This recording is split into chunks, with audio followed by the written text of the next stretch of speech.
Shalom everyone and Shavua Tov. We are studying today Parashat Yitro. Parashat Yitro can be found in Exodus chapter 18 verse 1, and this is the parasha of Mount Sinai revelation, the most important moment in the history of humanity. So the question is, what's in it for us?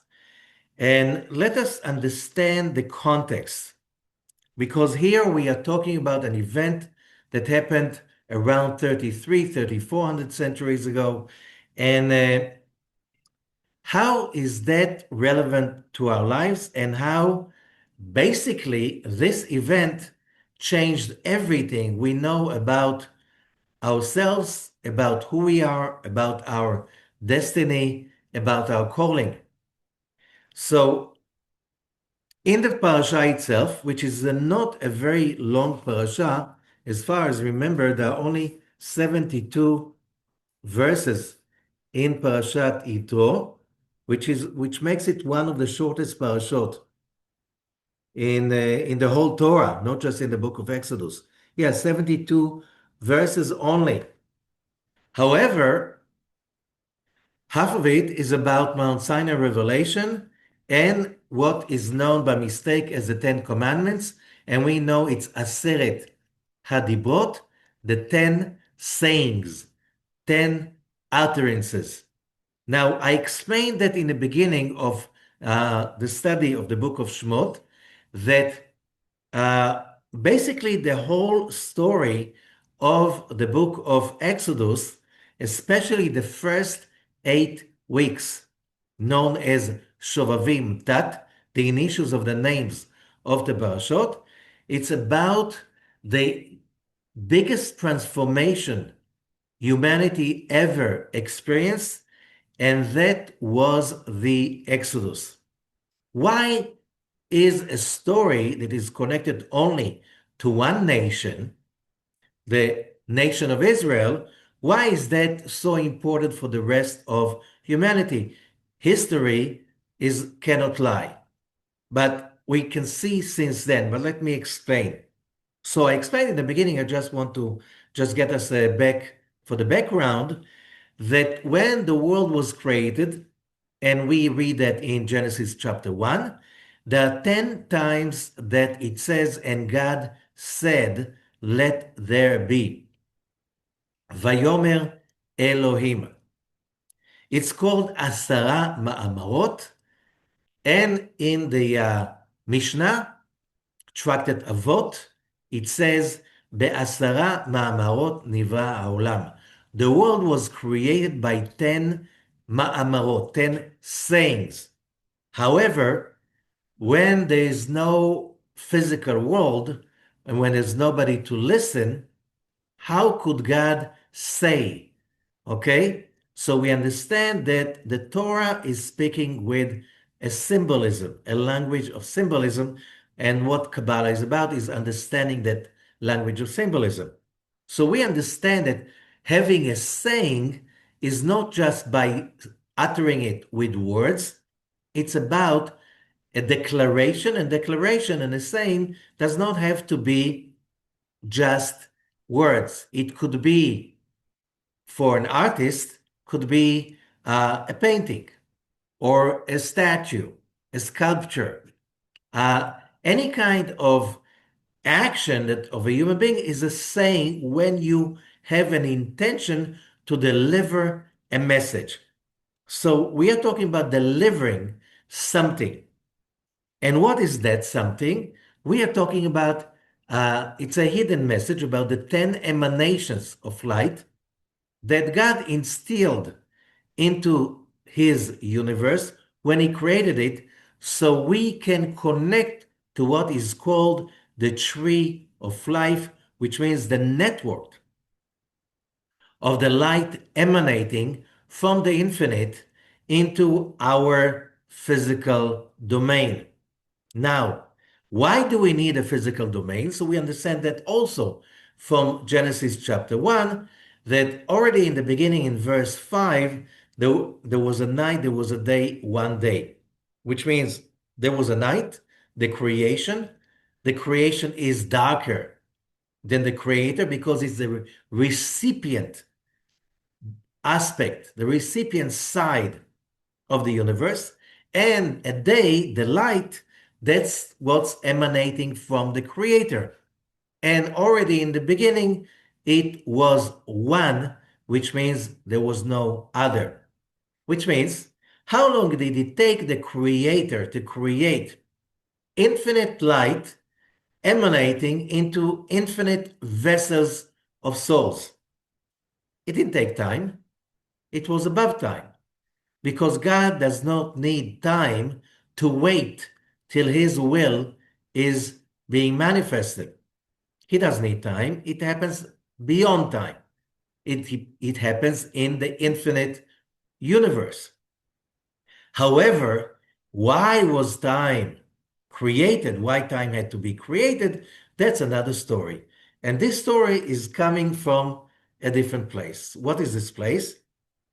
When as we study, whoever starts to study Kabbalah understands that when God expanded his light into his vessels, that we are humanity.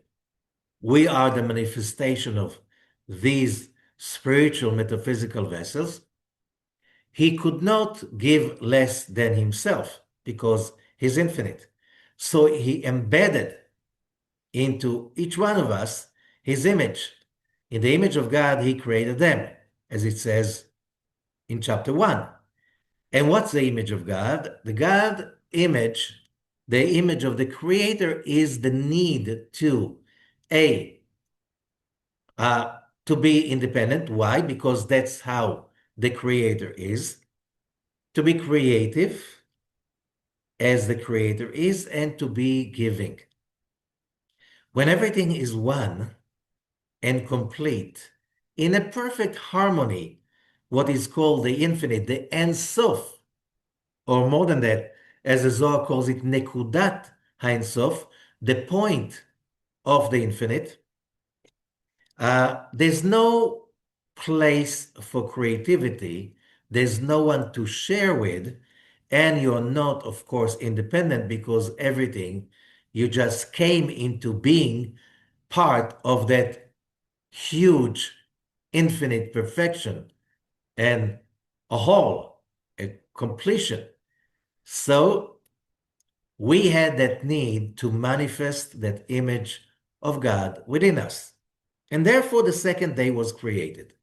What did God do on the second day? He broke the perfection and the completion. Just read the text. He's just separating and separating and separating. Why did he separate? Why did he create a world with separation so we humans can put things together? We can unite broken stuff together. We can unite and put together different things in building and creating something new. You put together few kinds of vegetables and you have a salad. You created that salad.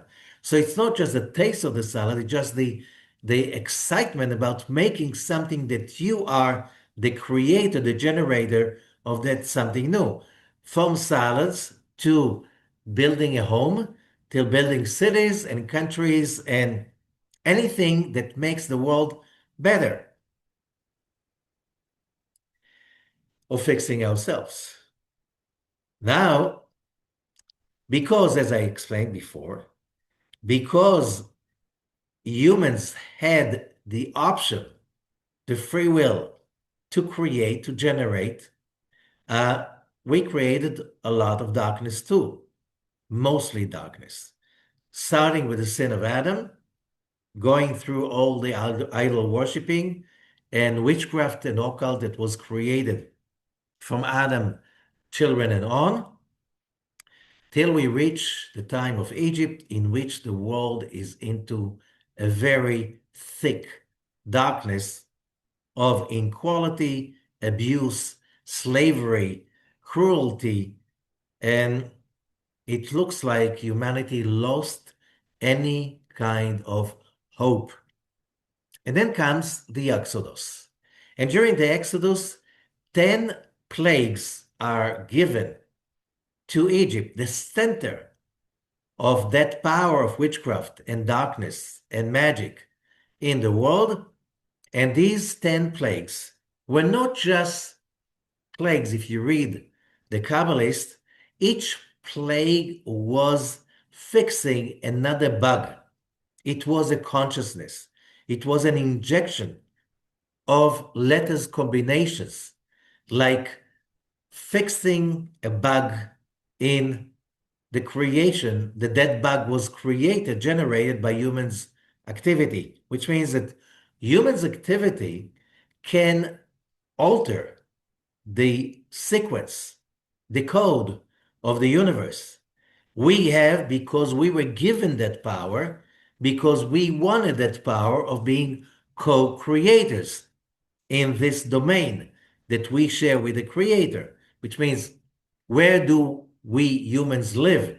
On a little dot, a speck of dust, running like crazy, billions of kilometers an hour around the sun, following the sun with a crazy speed. The sun is going around the center of the Milky Way.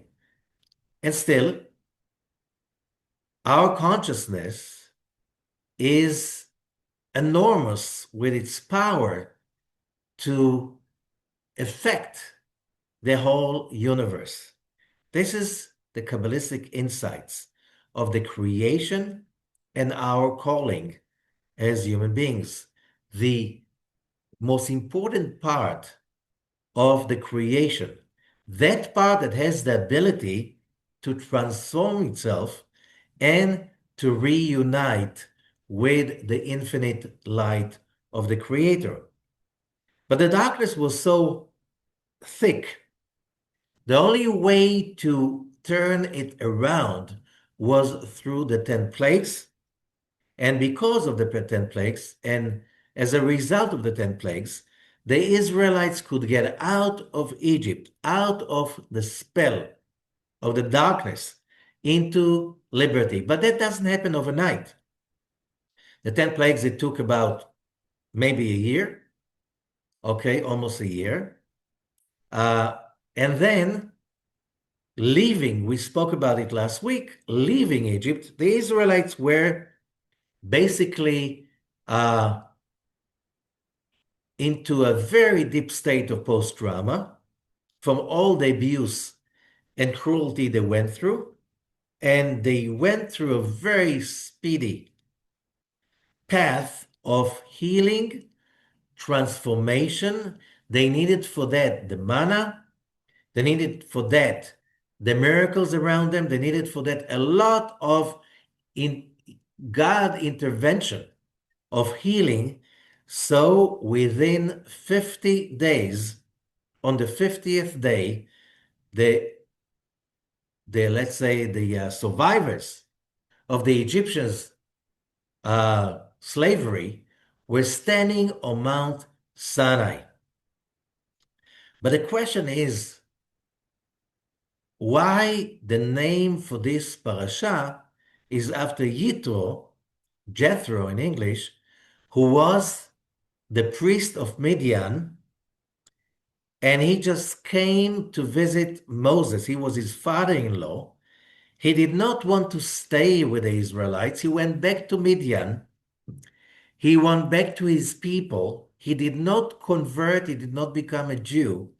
Still, the most important parasha of all the parashot, all 53 parashot of the 5 books of Moses, is named after him. For first of all, what this question is very important for us to understand the purpose of this parasha and the purpose of Mount Sinai revelation.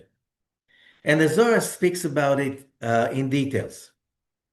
The Zohar is saying, first of all, that we have to understand that Jethro or Yitro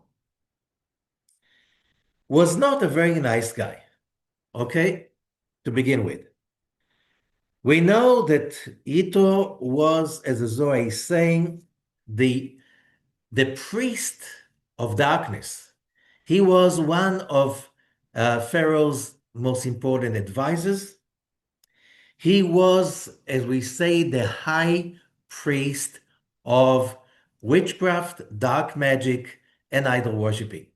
If there was someone who was the greatest authority at that time, says the Zohar, of dark magic and idol worshiping, which means using all the dark arts, that was Yitro.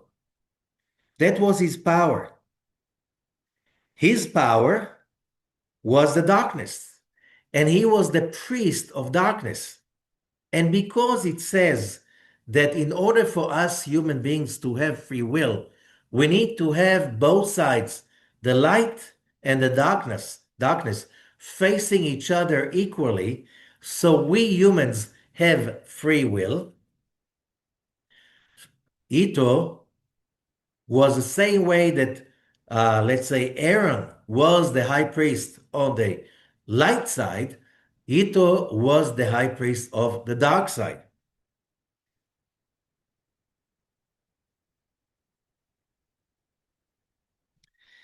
If the high priest of the light side represents the highest forces, light forces of a human soul, Cohen on, the Yitro, the high priest of the dark side, represented all the forces of the dark side of every human being, what is called also the evil inclination.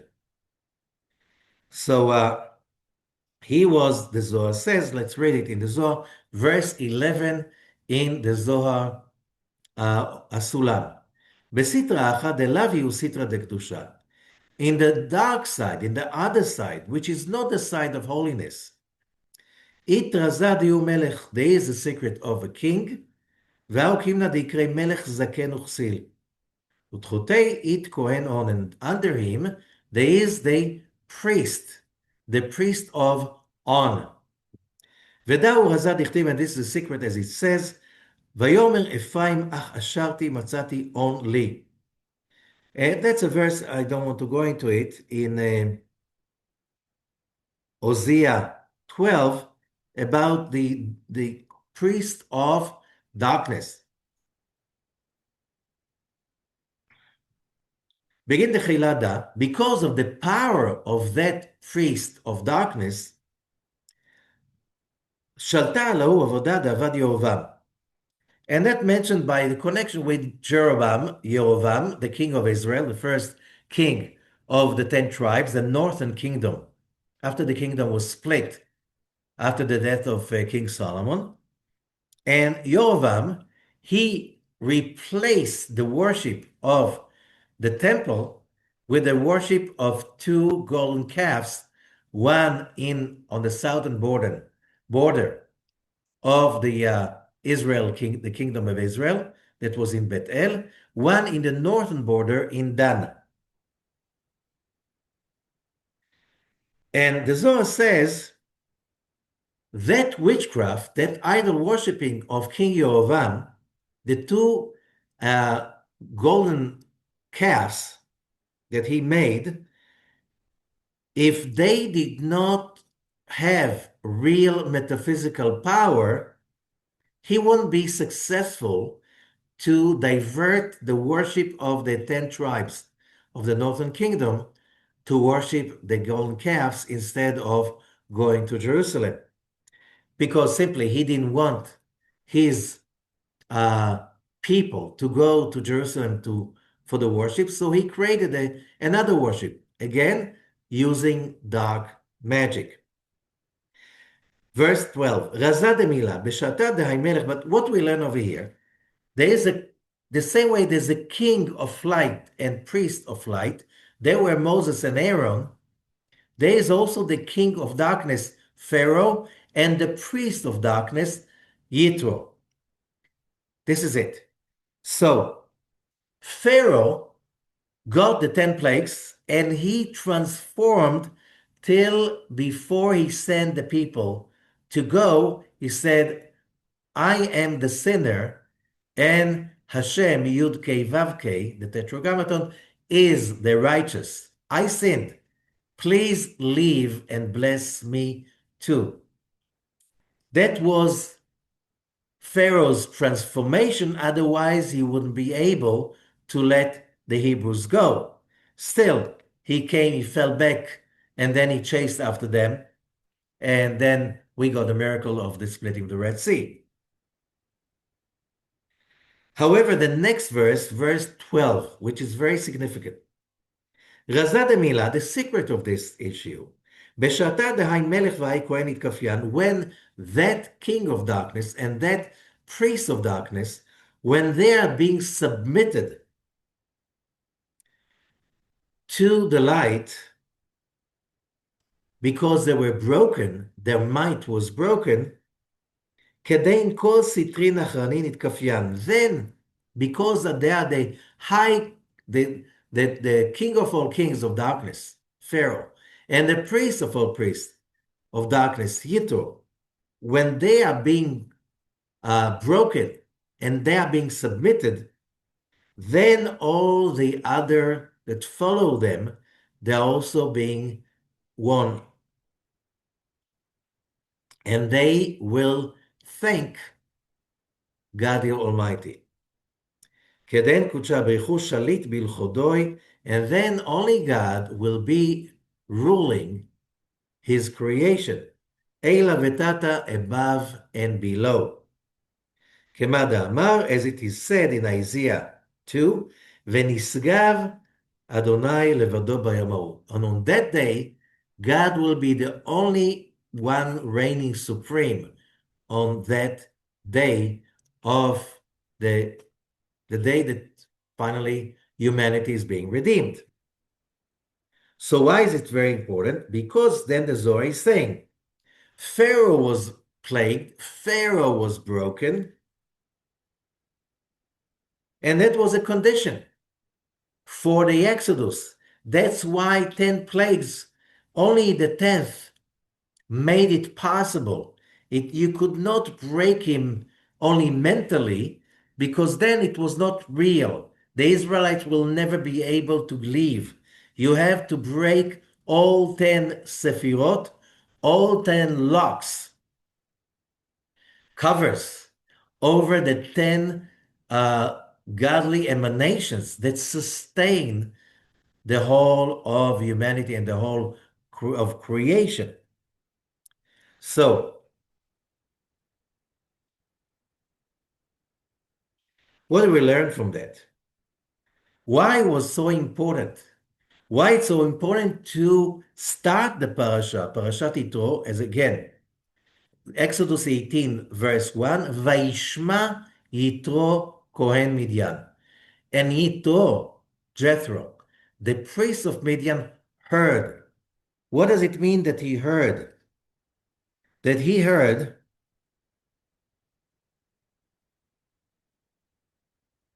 verse 20 in the Zohar, בא איתו כומר עליון וגדול, came Yitro, the high priest, the great priest, the one who was responsible for all the idols, שר ממונה של כל אלים האחרים, והודה לקדוש ברוך הוא, he comes, and he comes to Mount Sinai, he meets Moses, and that's after, again, verse 1, and Yitro heard all what kol asher asa Elohim leMoshe, whatever God did to Moses and to Israel, uLyisrael amo, and to Israel his nation. Ki hotzi Adonai et Yisrael miMitzrayim, that God took Israel out of Egypt. And then it continues,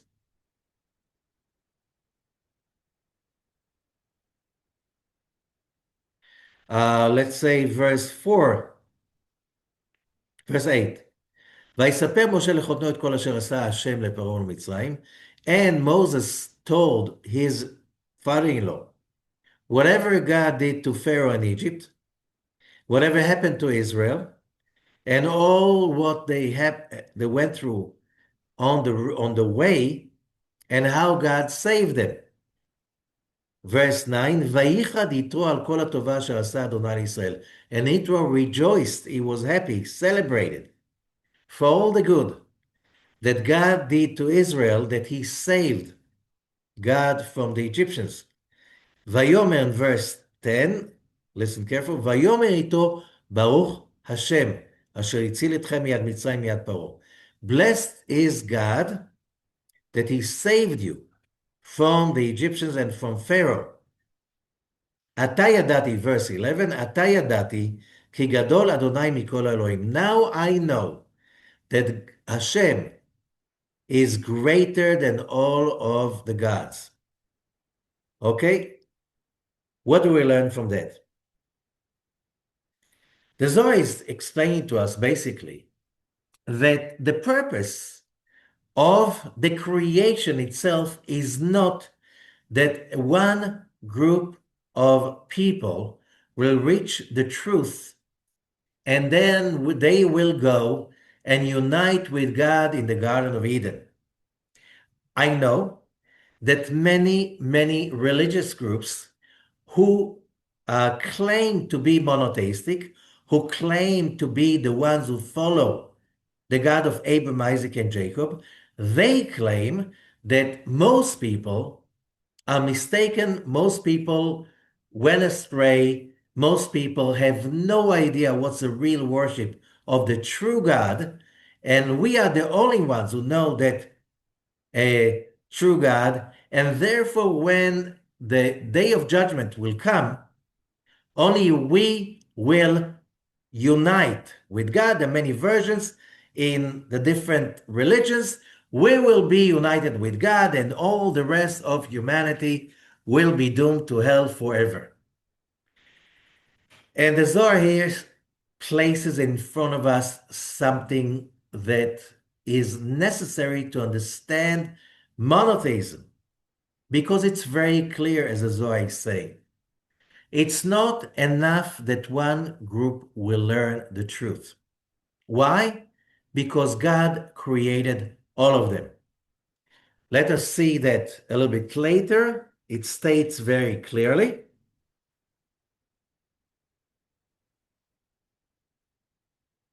And that you'll find it in Exodus 19, verse 5. ועתה אם שמוע תשמעו בקולי, and now if you listen to my voice, ושמרתם את בריתי, and you observe my covenant, והייתם לי סגולה מכל העמים, and you will be סגולה. Translated by most translations in the memory of humanity as a chosen, you will be a chosen nation. Segula in Hebrew does not mean chosen. Not at all. Chosen means nivchar.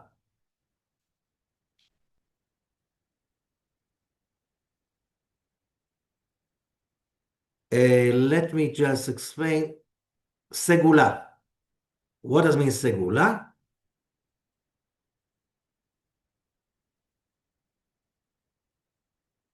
Okay. Segula is something precious, says Rashi, something valuable. But in Hebrew, if you go deeper into it, and especially Rabbi Ashlag emphasizes it, in regular Hebrew, segula means a mean, something that is a mean to guarantee a success. For instance, if you want the cake or the bread to rise, add yeast or sourdough or baking powder. Then yeast, sourdough, baking powder, they are called segula. Segula is something that makes it work. Okay? The same thing. So if we really want to bring it down to modern language, it's a catalyst. You will be a catalyst. You will be the catalyst, and how do we know a catalyst for what? Kili kol haaretz. You will be a special catalyst among all the nations. And then Kili kol haaretz, because the whole earth belongs to me. Says the Sforno, one of the greatest commentators of the Torah, Ki omnam li kol haaretz, because the whole earth, all of humanity belongs to me. Kili kol haaretz, because the whole earth belongs to me. What does it mean, the whole earth? All of humanity belongs to me. וחסידי אומות העולם and the righteous of the nations יקרים אצלי בלי ספק. They are precious to me undoubtedly. Which means what God is saying is like the whole world is precious to me. Why? I created them all. All of them belong to me. All of them must transform and reach submission to the light. All of them must overcome darkness and acknowledge the light. However, who did arrive to the rendezvous on Mount Sinai? The 12 tribes of Israel. So because you are the only ones who arrived, and there's a legend that says that God spoke on Mount Sinai with 70 different languages. Why did God need to speak Hungarian on Mount Sinai? We know he did. Why did he need to speak German? We know he did. It says so. Because from God's point of view, he gave the Torah to all of his creation, to all nations of the world. Whoever arrived to it was only the 12 tribes of Israel, only the nation of Israel. Therefore, they were chosen to be the catalyst, segula, to make sure that the whole of humanity will reach that idea. And what is the idea? There's only one God, and he is perfect and is infinite. His giving is infinite, and therefore he created all of us to receive his light. And from there you understand that if one human soul would not receive that light of infinity, would not reach the end completely to be united with its creator, it's basically called hona'ah. It's called basically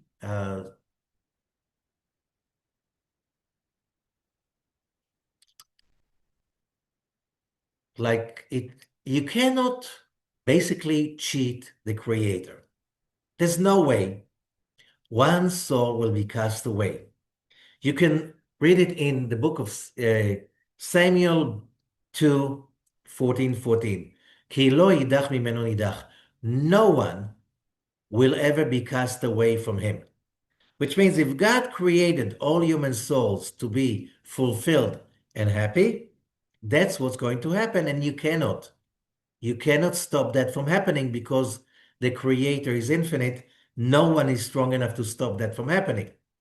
And therefore, even the most evil of them all, the high priest of darkness, Yitro, must be transformed into holiness. Every human soul must be transformed into holiness. No one will be cast away. And we learn that just before we get the Mount Sinai revelation, for us to understand a very important concept. If you have anything that you think that is an evil part of the creation, there are many like little stories about when King David asking God, "Oh God, why did you ever create spiders? Who loves spiders? Very few people love spiders. For most people, spiders are, something nobody can bear. Their presence, even thinking about them." And God said, "You will realize that there is a reason for spiders."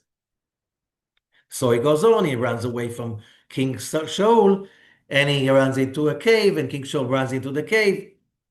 And David is hiding inside the cave, and the spiders make their web to make everybody think that nobody ever entered that part of the caves. Therefore, nobody likes, spider webs, so nobody gets into that part of the cave that David is hiding. And that's how he's being saved. Okay, so spiders has a role. Today we know what the Zohar is saying. There's not one creature in the world that was not created for a purpose. To know, we know better. We know ecology. You cannot pull out one element from ecology without the whole thing collapsing, which means even what it looks bad, evil, dark, if it was created by the creator of the universe, it has a purpose. And we all know that concept that even the most sweetest fruits with the best smell and aroma does not look good, does not taste good, does not have a good smell most of its life on the tree. Okay? The fact that it's hard and bitter and odorless does not mean it's not going to be finally a most amazing, tasty fruit, which means the journey that we all go through is like that. When you see a human being that is not ripe, which means he has a terrible taste and terrible smell, and it doesn't look like he belongs, doesn't mean doesn't belong. It means it's not ripe yet. And here we have Yitro, who went all the way to the farthest extent of darkness, and he made all the way back. Why? Vaishma ito. So the Zohar is asking, Yitro heard. V'chitro shama, the Zohar asking, only Yitro heard? V'chol alma lo shamu, the rest of the world did not hear? Everybody heard. V'haktiv shamu mimirgazun. We read in Exodus 15, we read it yesterday, in the Song of the Sea, nations heard and they got upset. Elakol alma shamu, the whole world heard. What happened during the 10 plagues? What happened during the splitting of the Red Sea somehow impressed the whole planet. Somehow, everybody somehow experienced the shock wave that came from Egypt and from Yam Suf, the Red Sea. All of them heard, velo itba'u, but they didn't break down. They stayed holding on to their stubbornness. However, Yitro, he became the high priest of darkness because he was committed. He was looking for the truth. He did not sit back. He always tried to get more and more power and meaning. He was broken because he heard and he internalized. And because of that, he finally submitted to the creator of the universe. And then he became the follower. Then he experienced the awe, the holy awe of God. Why? Because he listened, because he internalized. Now, why is it important? Because we are in the middle of a repetition of what happened in Egypt. As it says, Ki meitzetcha me'eretz Mitzrayim arenu niflaot.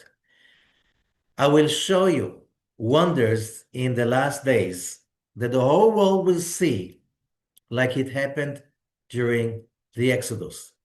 The whole world is right now more and more following the events in the Middle East. The world is into a turmoil based on one little country of hardly 10 million people in the Middle East, the state of Israel, and the world is in the deep argument. It affects the fault lines of politics in America, North and South, Europe, Eastern Asia, whatever. Like everyone has an opinion. Everybody feels that they need to take a side.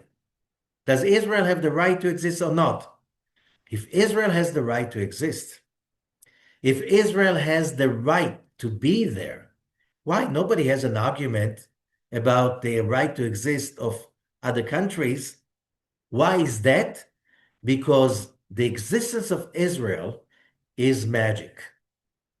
Because it is being described exactly in the book of Jeremiah, the book of Isaiah, the book of Ezekiel. What do you have on the walls of the United Nations? A verse from Isaiah, verses from Ezekiel. Why is that so important? Because the message that came from Mount Sinai was not just a message of, it was not a message of nationality.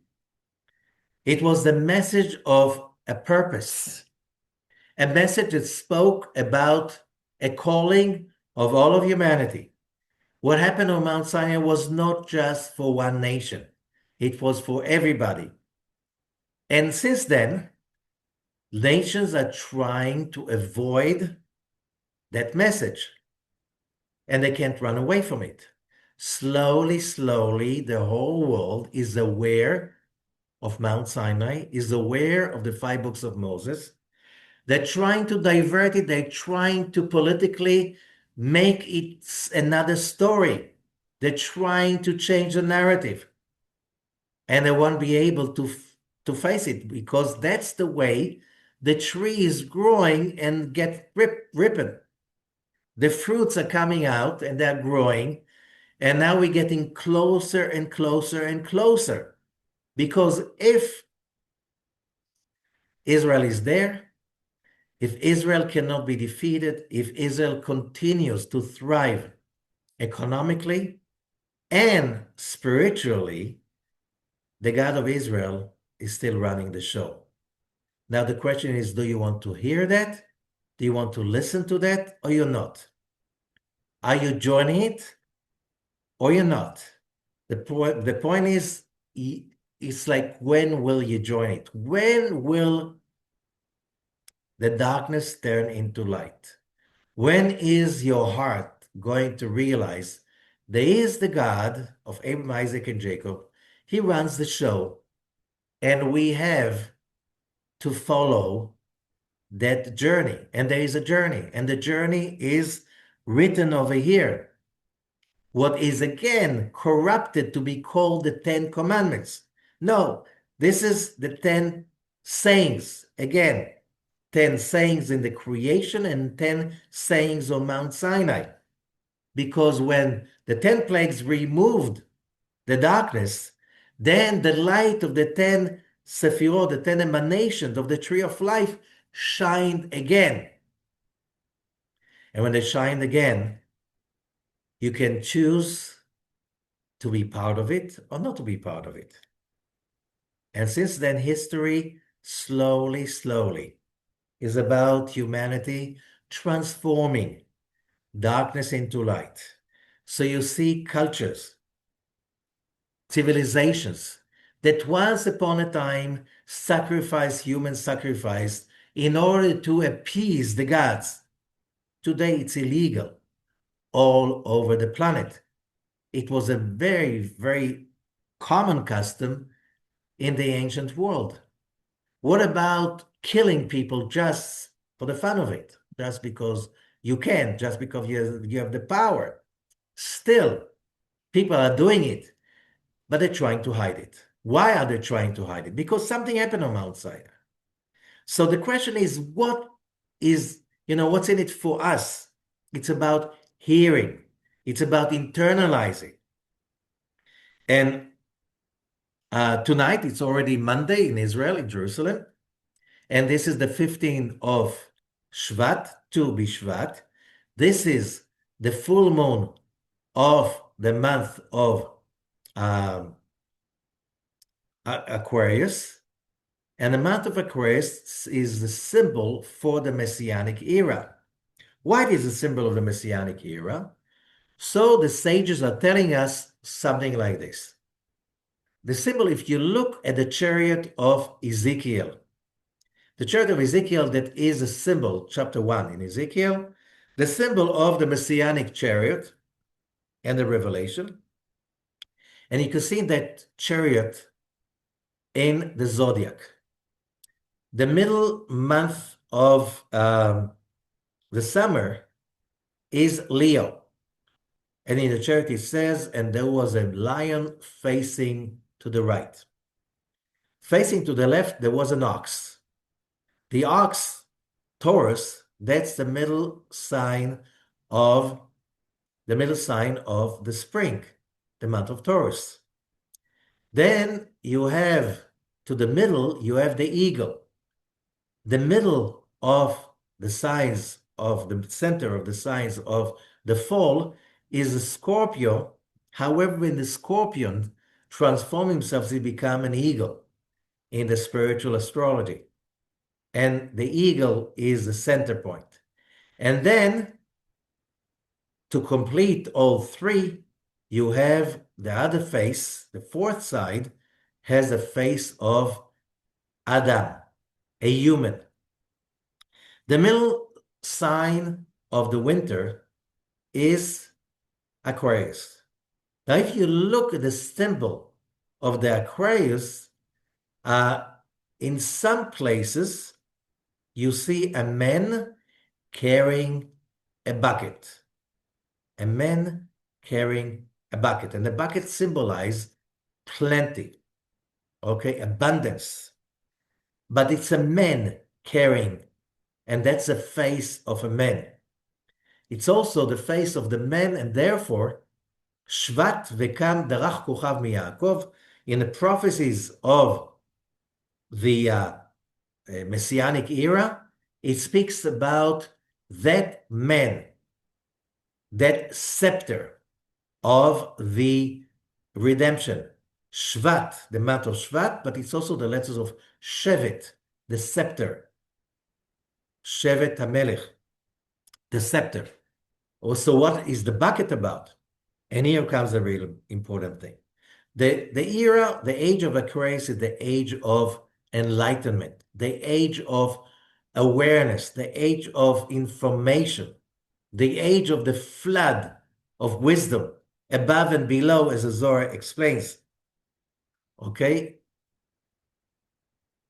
And we are really living in an age of a flood of impossible amounts of information that we are flooded by. You know, by the tip of your finger. And today you don't even to use your finger, just ask the AI, and you have access to resources that humanity accumulated for thousands and thousands of years. You don't have to go through libraries and look through treasures and hidden treasures. It's all there, and it's growing. It's such unimaginable speed. The amount of knowledge that humanity is accumulating, and it's accessible.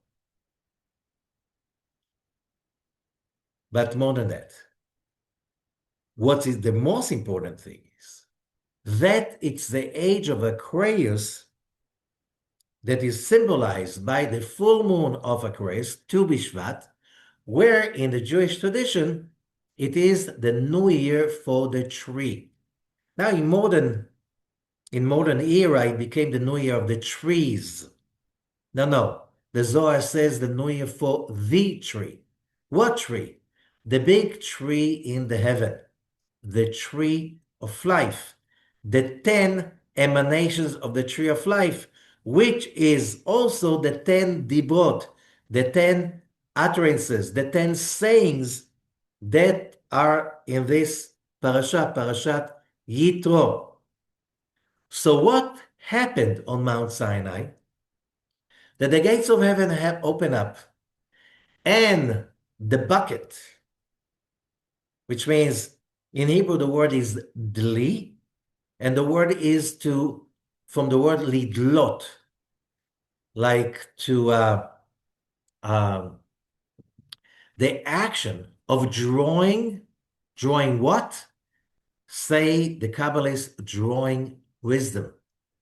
So on this day, by celebrating Tu B'Shvat, but through the whole month, and now we're in the age of Aquarius through the whole year, there's one thing.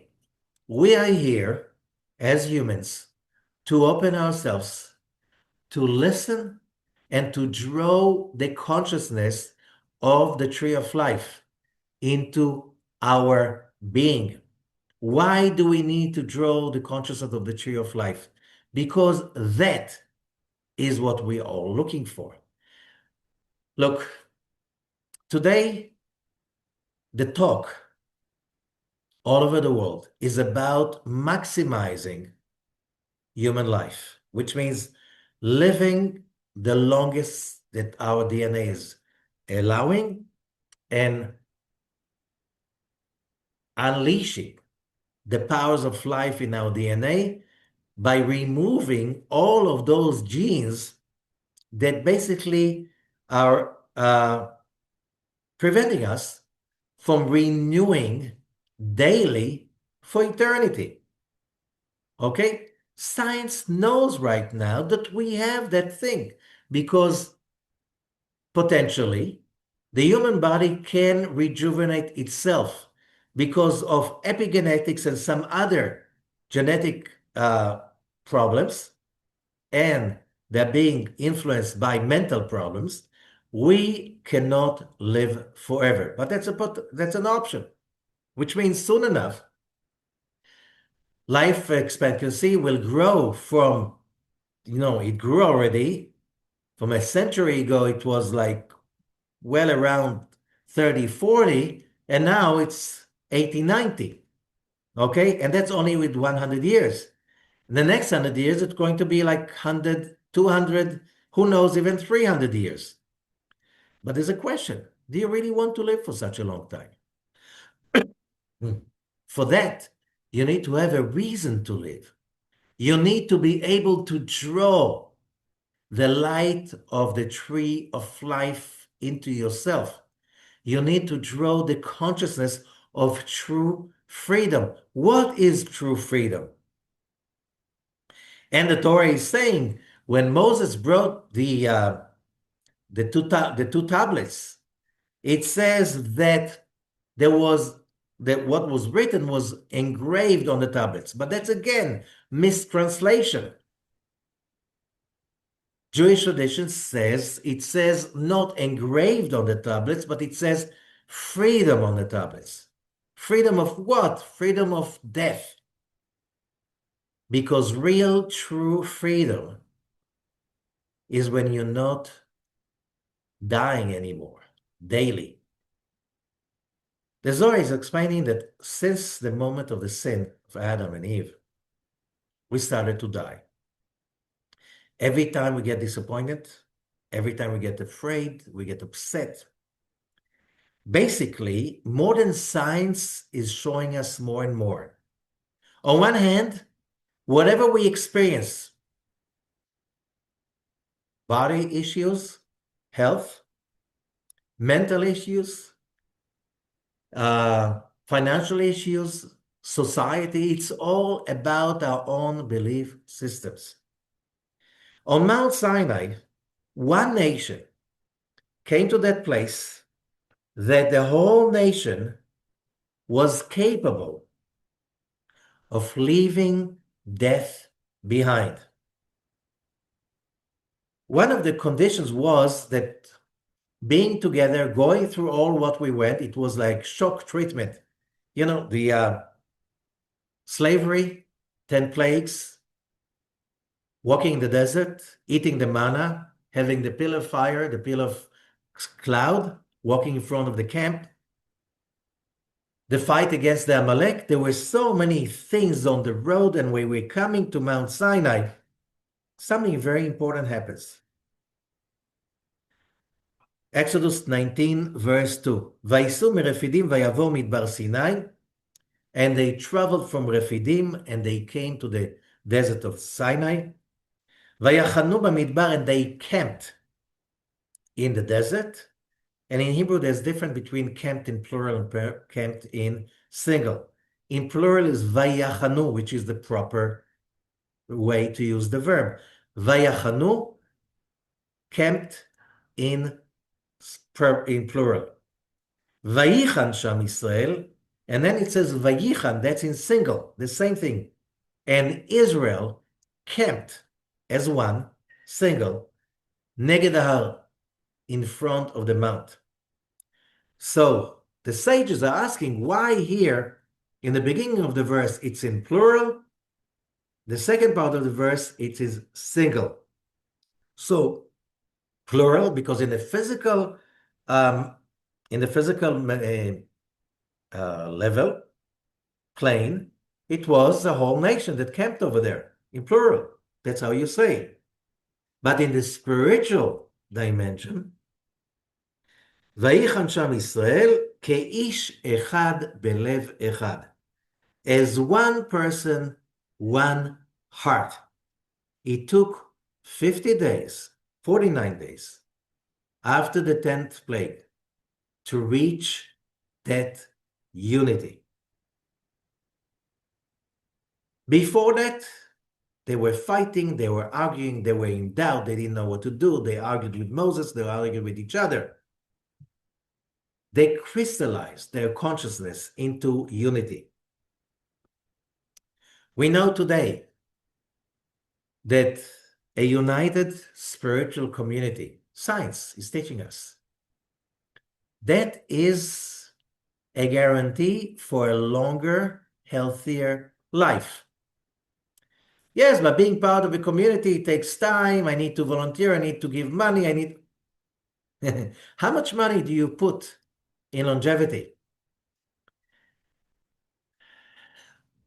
Vitamins, all kinds of magical potions that you buy online and you find in the internet. And what about going to the gym? What about, learning how to meditate and so on? Science shows if you are part of a spiritual community, that is crucial for longevity.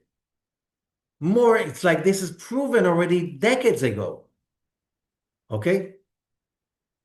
But more than that, when you open yourself up, like Jethro, like the Israelites on Mount Sinai, and the heavens open up, and you get the tree of life coming in. How do you connect to the tree of life? It says, Etz Chaim hi lemachazekim ba. The Torah is the tree of life for the ones holding on to it. Studying the Torah is not studying Aristotle.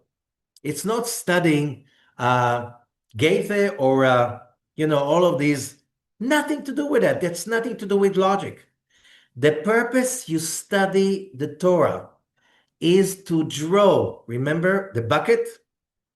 To draw the consciousness of the tree of life. The consciousness of the tree of life is about how does faith, emunah, oneness with God, will bring you above your fears, will bring you above your sick consciousness that is full of unnecessary hatred, misunderstanding of reality. We don't study Torah only to gather information. If you study the Torah to gather information, like history and all kinds of whatever trivia, you're not allowed to study Torah for that. The Torah is a magical scripture. Do you know that after 33 centuries, more than 300,000 letters of the Torah, Jews argue about everything. How do you do this tradition? How do you do this tradition? And every community has its own version. But the Torah itself, it's the same version, copied by hand. Different traditions, different communities, all over the planet for so many years, 2,600 years. Most Jews are in exile. And they copy by hand the Torah one generation after another. You don't have two versions of the Torah. You have only one version. That's magic. The study of the Torah, the study of the oral Torah, the study of the Zohar is not about learning stuff on a physical plane only. You need to open yourself up like Yitro. There's something magical that you draw in with a bucket. The messianic consciousness is the consciousness of freedom. When humans have, let's say, mastery of the consciousness of freedom, they will live free. No one can enslave them. No dictator, no oppressor can enslave them. Slavery is a state of mind. Aging is a state of mind because aging is a result of giving up. So all what we just spoke about, it's all on Mount Sinai revelation, that the whole nation in a fast speed track went from the lowest place, slaves in the darkest place in Egypt. And in 50 days, they were standing on Mount Sinai, uniting with God. It's called like the wedding between God and his nation. But what was the union about? It was about drawing all of that consciousness, knowing that all the rules of the universe, it's all about one thing. We were created to celebrate God's gifts to us. It started with the Israel nation, and it will spread as a catalyst, like the sourdough, like baking soda, like yeast. It will catalyze the whole planet. Slowly, slowly, the ideas will spread. But still, you need to do one thing to hasten it, is when you study the Torah, when you study the commentaries, when you study the Zohar, you study that for one purpose, to draw that consciousness of the tree of life that is available mostly on Tu B'Shvat, on the full moon of Aquarius. So what do? We eat fruits of the tree because the physical tree has some connection to the spiritual tree. But the most important thing is the study, because the drawing of the flight force is a consciousness. It's a state of mind.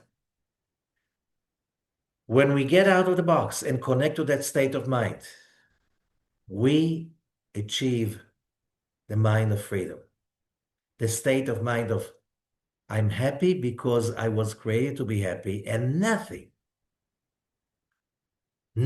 can stop me from doing that. This is a calling.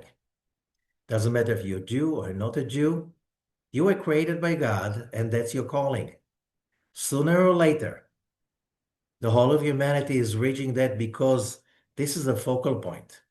If you want to understand what is the whole mess up politically, fighting, who's fighting who's the enemy of whom, it's all about one thing. All of this mess to get us awakened.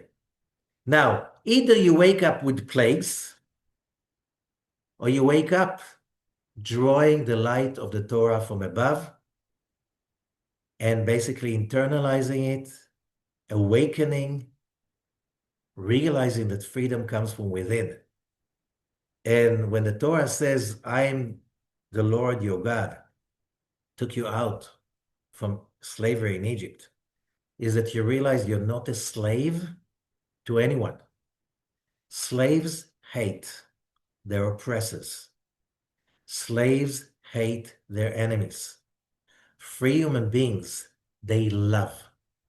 They love the Creator. They love His creation. They have the patience to see other parts of the creation unfolding, growing, maturing, ripening. They don't hate. Hate is against God. Hate is the darkness. Submitting the hate is when you turn the hate into love and trust and emunah, faith that is a connection to the infinite God that created us. Good luck to us all.